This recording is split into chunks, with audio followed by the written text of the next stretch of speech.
주안의 만나 7월 5일 금요일 묵상을 함께 나오도록 하겠습니다. 오늘 말씀은 예레미야 28장 1절에서 17절까지의 말씀으로요. 거짓 선지자 하나냐라고 하는 제목으로 함께 묵상을 나누도록 하겠습니다. 오늘의 말씀은 하나님의 말씀을 직접적으로 반발하면서 거짓 메시지를 전한 하나냐와 그의 마지막을 말씀을 하고 있습니다. 예전에 한번 이제 주안의 만나에서 말씀을 나누면서 그러한 이야기를 함께 나눈 것이 기억이 납니다. 하나님의 사랑과 공의는 본질적으로 한 속성이라는 것입니다. 하나님께서는 그 사랑하는 자들을 위하여 공의의 틀을 반드시 마련을 해 놓으세요. 그리고 그 공의 안에서 언약이라고 하는 틀을 마련해 놓으시고 그것을 지켜가면서 사랑에 대한 확인들을 하시죠. 자, 사랑은 이렇게 쌍방의 관계 안에서 이루어지는 상호작용입니다. 하나님께서 우리를 사랑하시고 우리도 하나님을 사랑하는 것입니다.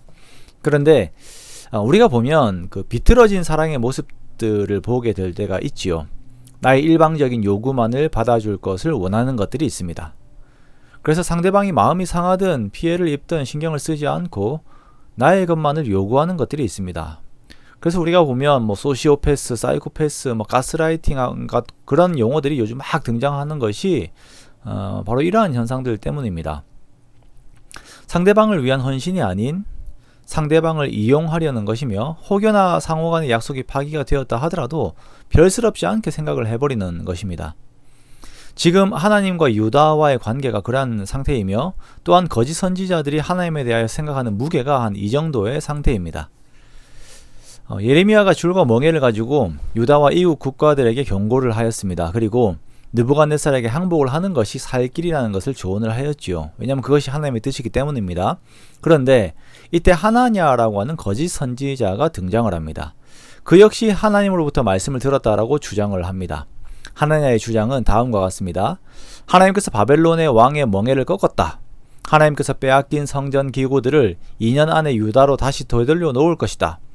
또한 여호야김의 아들 여고니아와 바벨론으로 간 유다 모든 포로들을 다시 이곳으로 오게 할 것이다 라고 이렇게 선언을 하죠.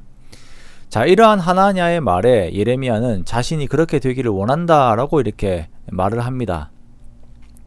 그러나 그렇게 되지 않아요.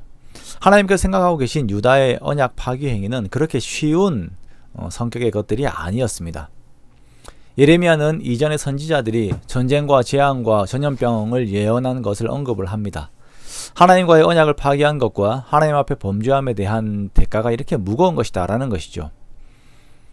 자, 하나님께서 재앙의 메시지를 전하시는 이유는 그 사람과 사회와 국가가 하나님께로 그 마음들을 돌이키기를 원하시기 때문에 이러한 것들을 전하시는 것입니다.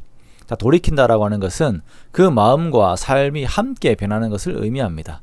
자, 그런데 하나냐와 그 소리를 좋아하는 사람들의 마음에는 하나님의 마음이 아닌 자신들의 안위 그리고 상호적인 사랑이 아닌 일방적인 요구들만 그 마음 속에 들어가 있는 것입니다. 그래서 상대방의 피해는 전혀 생각하지 않고 나의 피해만을 계산하며 내가 적게 손해보는 것에만 모든 관심들이 가 있는 것이죠.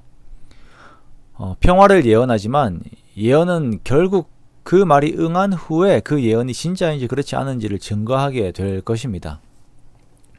자, 이러한 예레미야의 반격을 받은 하나냐는 예레미야의 목에서 멍에를 빼앗아서 꺾어버려요. 그러면서 모든 백성들 앞에서 선언하죠. 여호와께서 이와 같이 말씀하시니라. 내가 2년 안에 모든 민족의 목에서 바벨론의 왕 느부갓네살의 멍에를 이와 같이 꺾어버리리라 라고 선언을 합니다. 예레미야는 대꾸를 하지 않고 자기의 길을 갑니다.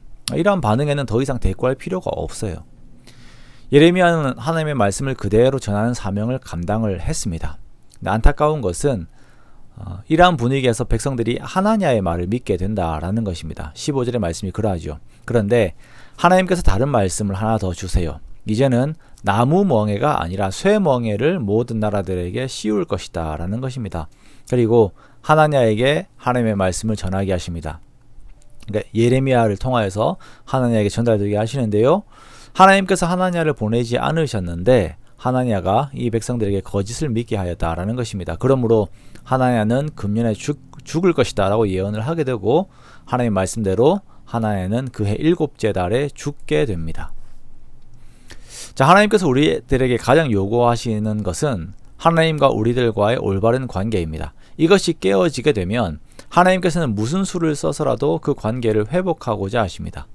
그 방법이 징계일지라도 그것을 이루려고 하십니다. 하나님 안에 있는 것이 자신의 백성들에게 가장 유익된 것이기 때문이죠. 그러나 사탄은 계속 이것을 방해합니다. 어떻게 해서든지 그들이 죄 안에 머물러 있게 하려고 합니다.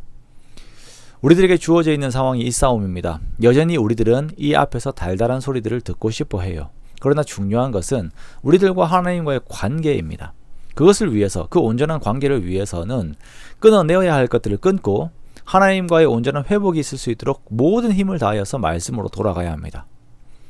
우리가 나에게 듣기 좋은 말들이 아닌 참으로 나를 위한 말씀을 듣고 그 말씀에 순종하는 우리가 되기 원해요.